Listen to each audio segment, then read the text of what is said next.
வணக்கம் மக்களே, நீங்கள் பாரு கேட்குறது முக்கிய கம்பெனி அங்கே ஹோஸ்ட் டேய் அள்ளி கொடுக்குறாங்க aliens and predator fans enjoy பண்ணுறா. இப்போ லேட்டஸ்ட்டாக தான் பிரெடேட்டர் கில்லர்ஸ் ஆஃப் கில்லர்ஸ் படம் வந்துருந்துச்சு. எல்லாருமே பார்த்துருப்பீங்க நம்புறேன். அனிமேட்டட் தான் சொல்லி ஒதுக்கி தள்ளாதீங்க, செம்ம இன்ட்ரெஸ்டிங்கான ஒரு எக்ஸ்பென்ஷன் போயிருக்கு, மறக்காம செக் பண்ணி பாருங்க. அதை தொடர்ந்து என்ன பாச்சாங்களா, உங்களுக்கு அனிமேஷன் பிடிக்காதா, இந்தாங்க பக்கமான ஒரு லைவ் ஆக்ஷன்ல பயங்கரமான ஒரு ஏலியன் சீரிஸை கொடுக்குறேன், பார்த்து என்ஜாய் பண்ணிக்காங்க அப்படின்னு ஏலியன் எர்த்துக்கிற புது சீரிஸ்க்கான அஃபிஷியல் ட்ரெய்லர் ரிலீஸ் பண்ணியிருக்காங்க. ஆகஸ்ட் மாதம் ரிலீஸ் ஆக போகுது. அண்ட் இது ஹை குவாலிட்டி ஏலியன் சீரிஸுங்க. நானே என்னமோ ஒரு கம்மி குவாலிட்டியில் ஜஸ்ட்டு ஒரு 3 to 4 எபிசோட் கொடுத்துருவாங்கன்னு எதிர்பார்த்தா இல்லை, 9 எபிசோட்ஸு அண்ட் ஏலியன் 1க்கு ப்ரீக்வலாக இந்த சீரிஸ் வந்து பார்த்தா நான் வச்சுருக்காங்க. டெக்னிக்கலாக பார்க்கும்போது ஏலியன் ப்ரொமீத்தியஸ், ஏலியன் கவனன் பார்த்துருப்பீங்களே, அதுக்கப்புறம் நடக்கிற கதை இது. ஏலியன் 1க்கு முன்னாடி செட் ஆகியிருக்கு, புரியுதா? அது மட்டும் இல்லாமல் இது பூமியில் நடக்கிற அந்த காந்தனால வேலன் யுட்டானி கம்பெனி எப்படி எக்ஸ்பேண்ட் ஆச்சு, வேலன் யுட்டானி கூட சம்மந்தப்பட்ட மற்ற கம்பெனிஸ், மற்ற கார்பரேஷன் என்ன மாதிரி சண்டை போட்டாங்க. முக்கியமாக இந்த சீரீஸில் நீங்கள் புது கார்பரேஷனை தான் பார்க்க போறீங்க, ப்ராடிஜி கார்பரேஷன். அவங்க வேலன் யுட்டானியோட அந்த சில ப்ராடக்ட்ஸை எடுத்து என்ன மாதிரி தாங்களே எக்ஸ்பேண்ட் பண்ணிக்கிட்டாங்க, பூமியில் என்ன மாதிரியான விஷயங்கள் இந்த ஏலியன்ஸ் படம் நடக்கும்போது நடந்துச்சுன்னு சொல்லி அதை எக்ஸ்பேண்ட் பண்ணுற மாதிரி அந்த கதையை அமைச்சிருக்காங்க. இதுவும் இன்னொரு லோர் எக்ஸ்பென்ஷன் தான். காமிச்சிருக்க அந்த ட்ரெய்லர் அல்டிமேட்டாக இருக்குது, மறக்காம செக் பண்ணி பாருங்க. என்னென்ன விஷயங்கள் சொல்லியிருக்காங்களே மொத்தமாக அப்டேட் பண்ணிடுவோம். ஓப்பனிங் ஷாட்டில் ஒரு குட்டி பொண்ணை தான் காமிக்கிறாங்க. அந்த பொண்ணோட பேர் வெண்டி. பூமியில் இருக்கக்கூடிய நெவர்லாண்ட் தீவை தான் இவங்க சூஸ் பண்ணியிருக்க மாதிரி தெரியுது. அப்படி ஒரு தீவு எனக்கு இருந்த மாதிரியே தெரில. ஐ மீன் இது மோட்டைக்கு அந்த பீட்டர் பேனோட காம்பினேஷனாக கொண்டு வர தான் ட்ரை பண்ணுறாங்க போல. வெண்டி, நெவர்லாண்ட் எல்லாமே சிங்காரமாக தான் இருக்குது. ப்ராடக்ட் கார்பரேஷன் கீழே தான் வெண்டி இப்போதைக்கு வாழ்ந்துட்டு இருக்கான். அண்ட் வெண்டியோட மண்டே நீங்கள் பார்த்தீங்கன்னா கொஞ்சம் பெருசாக இருக்குது. ஸோ விச் மீன்ஸ் அவளுக்கு ஏதோ ஒரு ஸ்பெஷல் பவர் இருக்கணும், அப்படி இல்லைனா மோர் லைக்லி ஏதாவது ஒரு கேன்சரால் பாதிக்கப்பட்டிருக்கணும். நான் ரொம்ப ஸ்பெஷலா அப்படின்னு அந்த பொண்ணு கேட்க, அந்த ப்ராடக்ட் கார்பரேஷனோட ஹெட்டாக இருக்கவன், ஆமாம் நீ ஸ்பெஷல் தான், இப்போதைக்கு உன்னோட அந்த கான்ஷியஸ்னஸை சிந்தட்டிக் உடம்புல ஏற்ற போகிறோம் அப்படின்னு சொல்லி வெண்டி ஒரு ஹியூமன் சிந்தட்டிக் காம்போவை, ஒரு ஹைப்ரிடை ஃபர்ஸ்ட் டைம் உருவாக்குறாங்க. இது வரைக்கும் ஏலியன் ஃப்ரான்ச்சைஸில் நீங்கள் ஏகப்பட்ட சிந்தட்டாய்டை பார்த்துருப்பீங்க. எல்லாத்துக்குமே ஒரு ஏஐ பிரெயின் தான் கொடுக்கப்பட்டிருக்கும். டேவிடாக எடுத்துக்கோங்க, அதுவுமே வேலன் யுட்டானியில் உருவாக்கப்பட்ட ஒரு சிந்தட்டாய்டாக இருந்தாலும் அதுக்கு ஏஐ பிரெயின் தான் கொடுத்துருப்பாங்க. ஆனால் இங்கே தான் ஃபர்ஸ்ட் டைம் ஒரு சிந்தட்டிக் உடம்புல ஹியூமனோட பிரெயினை ட்ரான்ஸ்ஃபர் பண்ணுறாங்க. அது ஒரு குழந்தையோட பிரெயின். அந்த குழந்தை ஏதோ ஒரு வகையில் ஸ்பெஷலாக இருக்கும் போல தான் தோணுது. பிகாஸ் இந்த ஷாட்டை நீங்கள் பார்த்தீங்கன்னா ஒரு குழந்தை டிராயிங் தான், அது கிரைன்ஸ் எல்லாம் வந்துருக்கு. அந்த குட்டி பொண்ணு ஏதோ ஒரு மான்ஸ்டரை பார்த்து நிற்கிற மாதிரி அந்த டிராயிங்கை வரைஞ்சிருக்காங்க. ஸோ விச் மீன்ஸ் இந்த பொண்ணுக்கு அந்த ப்ரிமோனேஷன் எபிலிட்டி இருக்குமோ, எதிர்காலத்தில் என்ன நடக்க போதுங்கிற ஒரு விஷயம் இந்த வெண்டியில் பார்க்க முடியுமோ அப்படின்னு சொல்லுவாங்கன்னு எதிர்பார்க்குறேன். இந்த ஏலியன் ஃப்ரான்ச்சைஸில் அது ஒன்று தானே மிஸ்ஸிங்கு, எதிர்காலத்தை பார்க்கக்கூடிய டெக்னிக் அப்படின்னு ஏதாவது பண்ணி விட்றாதீங்க. பட் மேபி அது நமக்கு தன்மையாக ஜஸ்டிஃபைங்காக பண்ணாங்கன்னா நல்லாயிருக்கும்னு தோணுது. வெயிட் பண்ணுவோம். இங்கே தான் அந்த வெண்டியோட அந்த கான்ஷியஸ்னஸ் வந்து பார்த்தீங்கன்னா பக்கத்தில் இருக்க அந்த சிந்தடைட் உடம்புல வந்து ட்ரான்ஸ்ஃபர் ஆகுது. வெண்டி நாங்கள் சாக போகிறதான்னு சொல்லி முடிவு பண்ணி கையில் அந்த ரோஸோடையே படுத்திருக்கா. அண்ட் கையை ஹோல்டு பண்ணி தான் அந்த மெமரியுமே ட்ரான்ஸ்ஃபர் பண்ணுறாங்க. ஸோ இந்த சமயத்தில் அவங்க எந்த அளவுக்கு புத்திசாலிகளாக இருந்திருப்பாங்கன்னு யோசிச்சு பாருங்க. ஐ மீன் லிட்டலாக ஒரு கான்ஷியஸ்னஸையே இன்னொரு சிந்தடைட் உடம்புல ட்ரான்ஸ்ஃபர் பண்ணுற அளவுக்கு டெக்னாலஜி வளர்ந்துருக்கு. But still old platforms, old buttons and ஸ்விட்சஸ், ஓல்டு அந்த சிஆர்டி ஸ்க்ரீன்ஸ் தான் யூஸ் பண்ணிட்டு இருக்காங்க. ஏன்னா இந்த டைம்லைன் 2120 சொல்லி கன்ஃபார்ம் ஆகிருக்கு. ஏலியன் கவனன்ட் வந்து பார்த்தீங்கன்னா 2104 and alien 1 the very first alien படம் 2122. அதாவது ஏலியன் 1க்கு 2 வருஷத்துக்கு முன்னாடி இந்த கதை நடக்குது, அது பூமியில்.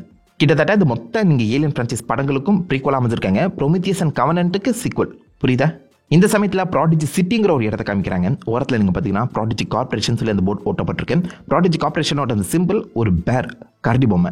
அந்த சிட்டி கம்ப்ளீட்டாகவே டிவைட் ஆஃப் பிளான்ஸாக தான் இருக்குது. அங்கங்கே 2-3 இடத்துல மட்டும் தான் நீங்கள் மரத்தை பார்க்க முடியுது, க்ரீனரி இருக்குது. மற்றபடி முழுக்கவே ஜஸ்ட் கான்கிரீட் ஜங்கிள் போல சிட்டி அண்ட் பில்டிங்ஸ் எல்லாம் தான் கவர் ஆகியிருக்கு. அதனால தான் இந்த தீவுக்கு அவங்க நெவர்லாண்டுங்கிற பேரை கொடுத்துருக்காங்க. இந்த நெவர்லாந்து தீவில் ஃபுல்லாகவே மரங்களாக இருக்குது. மரத்தை வச்சே வியாபாரம் பண்ணுறீங்களா நீங்கள்? ஸோ இந்த செட்டில் ஒரு வித்தியாசமான ஷிப் வந்து பார்த்தீங்கன்னா கிராஷ் ஆகிற மாதிரி காமிக்கப்பட்டிருக்கு. பெரிய ஷிப் தான், எனக்கு என்ன ஒரு வேலன் யுட்டானி ஷிப்பாக தான் இருக்கும்னு தோணுது. ப்ராடக்ட் சிட்டிக்குள்ளே கிராஷ் ஆகியிருக்க அந்த காரணத்தினால ப்ராடக்ட் கார்பரேஷனோட ஹெட் உள்ள இருக்க எல்லா பொருளும் எனக்கு வேணும் அப்படின்னு சொல்லி அந்த இடத்துல ஒரு குட்டி டீமாக ஃபார்ம் பண்ணுறாங்க.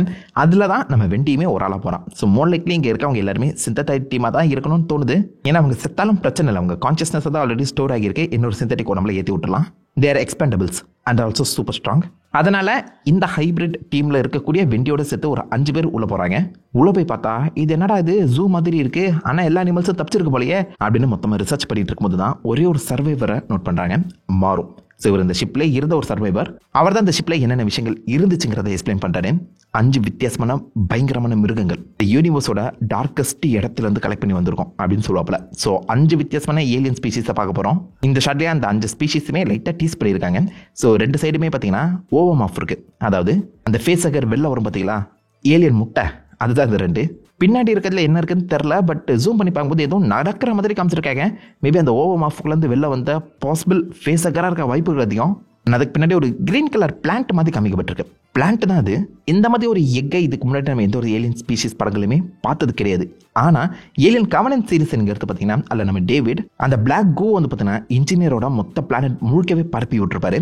அந்த பிளாக் கோ அங்கே இருக்க எல்லா பிளான்ட் ஸ்பீஷிஸுமே ஏலியன் ஸ்பீஷிஸாக மாற்றி விட்டுருக்கோம். ஐ மீன் லிட்டரலாக ஓவமாஃப் அண்ட் ஜீனோமாஃபோட அந்த தன்மையோட அந்த பிளாக் கோ அங்கே இருக்க எல்லா லிவிங் ஆர்கனிசமே மாற்றி விட்டுருக்கோம். அது மட்டும் இல்லாமல் டெக்னிக்கலாக டேவிட் தான் இந்த பக்கம் ஓவமாஃபை ரீஇன்ஜினியர் வேற பண்ணியிருப்பாரு. புரியுதா? ஃபேஸகஸை குட்டியாக மாற்றி அந்த முட்டை தன்மையிலேருந்து அந்த ஃபேஸகஸ் வெளில வர மாதிரி ஒரு டிசைனை உருவாக்குனதே டேவிடுங்கிற மாதிரி தான் சொல்லப்பட்டிருக்கோம். அப்படி பார்த்தா எனக்கு என்னமோ இந்த ஷிப் ஏலியன் கவனன்ட் அந்த உலகத்துக்கு போயிட்டு வந்திருக்கும் போல தாங்க தோணுது. ஏன்னா அங்கிருந்து நம்ம டேவிட் வந்து பார்த்தோன்னா ஒரு மெசேஜ் அனுப்பிச்சிருப்பாரு. வேலன் யூட்டானி சும்மா இருப்பாங்களா, இவ்வளோ பயங்கரமான ஒரு இடமா இருக்கே, கண்டிப்பாக இப்போ பார்த்தாவணும்னு சொல்லி ஒரு ஷிப் அனுப்பிச்சிருப்பாங்கன்னு நினைக்கிறேன். அது போய் இங்கே இருக்கக்கூடிய இந்த ஸ்பீஷிஸ் எல்லாத்தையுமே கலெக்ட் பண்ணிட்டு ரிட்டர்ன் வந்திருக்கணும். ஏன்னா ஏலியன் கவனன்ட் 2104 நடக்கும், இந்த கதை 2120 நடக்கும். நடுவில் ஒரு 20 இயர்ஸ் கிட்ட கேப் இருக்கு. அந்த காரணத்தினால கண்டிப்பா போயிட்டு வந்திருப்பாங்க. கவனன்ட் கூட அந்த கதை கனெக்ட் ஆகிறதுக்கான வாய்ப்புகள் இருக்கு. பண்றாங்களான்னு பார்ப்போம். அண்ட் மாரோ மட்டும் தான் ஒரே சர்வைவரா இருக்கு அந்த காரணத்தினால அவர் மூலியமா தான் நம்ம அந்த கதையை பார்க்க போறோம் நம்புறேன். பயங்கரமான மிருகங்கள் உள்ள இருக்குப்பா, எல்லாத்தையுமே சோர்டிட்டு இருக்காதீங்க அப்படின்னு மாரோ சொல்ல இந்த ப்ராடிஜியோட ஹெட் உள்ள இருக்க எல்லா ஸ்பீஷிஸும் எனக்கு வேணும்னு சொல்லி அங்க இருக்கக்கூடிய அந்த சாம்பிள்ஸை தன்னுடைய ஹெட் குவார்ட்டர்ஸ்க்கு கொண்டு வராரு. அங்கதான் ஒவ்வொன்றுத்துக்கும் தனித்தனி சீரியல் நம்பருங்கிறது கொடுக்கப்பட்டிருக்கு. முக்கியமாக இந்த ஷாட்ல நீங்க பார்த்தீங்கன்னா லிட்டரலே ஒரு முட்டையை அந்த பாக்ஸ்லேருந்து எடுத்து வெளில வச்சிருக்கீங்க. அந்த முட்டையோட வேல்யூ தெரியுமாடா உனக்கு? உள்ளது ஒரே ஒரு ஃபேஸக்கர் தான் வரும். மொத்த சொல்லி முடிச்சு விட்டு போயிட்டு கொய்யால அதை ஓப்பன்ல ஏடா வச்சிருக்கீங்க அப்படின்னு சொல்லி கேட்கற மாதிரி தாங்க இருக்கு. ஆனால் அந்த முட்டை ரியாக்ட் ஆகல. மேபி லைக் ஒரு டெட் எக்கா இருக்கவும் சான்சஸ் அதிகம். ஆனால் அந்த முட்டையை ஓப்பன்ல பக்கத்தில் மனுஷங்களோட பார்க்கும்போது எனக்கே பயமா இருக்கு. அவனுக்கு எப்படி நிற்கிறாங்கன்னு தெரியல. வேலன் யூட்டானி ஆல்ரெடி இந்த ஷிப்புக்குள்ள இருக்கக்கூடிய அந்த ஸ்பீஷிஸ் மேலே வந்து பார்த்தீங்கன்னா சில ரிசர்ச் பண்ணியிருக்காங்க. அதை பற்றின டீட்டெயில்ஸுமே கலெக்ட் பண்ணியிருக்காங்க. இந்த சைடில் ஒரு சேம்பருக்குள்ள ஏதோ ஒரு ஸ்குவிடல்னா டென்டிக்கல் மாதிரி ஒன்று இருக்கு. அது என்னன்னு சொல்லி இந்த ஸ்க்ரீனில் பார்த்துட்டு இருக்காங்க. ஸோ இது ஒரு டிஃப்ரெண்ட் ஸ்பீஷிஸ். இதுக்கும் ஏலியன் ஜீனோமாஃபுக்கும் சம்மந்தம் இல்லை தான் தோணுது. இது ஒரு குட்டி ஸ்பீஷிஸ், பேர் டி ஆசிலஸ் அப்படின்னு கொடுத்துருக்காங்க. இந்த ஏலியன் உலகத்துக்கு இது ஒரு புது மிருகங்க. அண்ட் அதை பற்றின டிஸ்கிரிப்ஷனை படித்து பார்க்கும்போது இதுக்கு 5 வித்தியாசமான டென்டிகல்ஸ் இருக்கா. அண்ட் 5மே சூப்பர் ஸ்ட்ராங்கான டென்டிகல்ஸ். இது என்ன பண்ணுனா உங்க மூஞ்சி மேலே போய் உங்க கண்ணை நோண்டி எடுத்து கண்ணு வழியா உங்க மூளையை கண்ட்ரோல் எடுத்துருமா.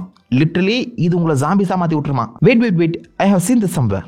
செக்விட்ஸுங்கிறது இன்வின்சிபிள் சீரிஸ் பார்த்துருக்கீங்களா? அதில் வர செக்விட்ஸ். அப்படி இல்லைனா நீங்கள் அந்த சூசைட் ஸ்குவாட் படம் பார்த்துருக்கீங்களா? அதில் வர ஸ்டாரோ மாதிரின்னு சொல்லலாம். எனக்கு என்னமோ செக்விட்ஸ் கூட அது பர்ஃபெக்டாக சிங்கம் போல தோணுது. உங்கள் மூளையை கண்ட்ரோல் எடுத்து அதன் மூலியமா அடுத்த ஹோஸ்ட்டுக்கு போகிறதா இதோடைய வேலை. இது ஒரு பேரசைட். மனுஷங்களை ஜாம்பிஸா மாற்றி விட்டுறோம்னு நினைக்கிறேன். புதுசாக இருக்குடா, புதுசாக இருக்கு. ஆனால் அதோடைய லுக்கையுமே தெளிவாக காமிச்சிருக்காங்க. அதோடைய தலையே கிட்டத்தட்ட கண்ணு போல இருக்கு. பார்த்தீங்களா? பயங்கரமாக இருக்கு, பார்க்கவே பயங்கரமாக இருக்கேடா. ஆனால் இது எந்த அளவுக்கு பெருசுன்னு தெரியல. ஏன்னா பக்கத்தில் இருக்க அந்த சாம்பல் நீங்கள் பார்த்தீங்கன்னா குட்டி டென்டக்கலாக தான் இருக்கு. மேபி உள்ளங்கைய அளவுக்கு பெருசாக இருக்கா, வாய்ப்புகள் அதிகம். அப்படின்னா தானே கண்ணுக்குள்ளே போக முடியும்.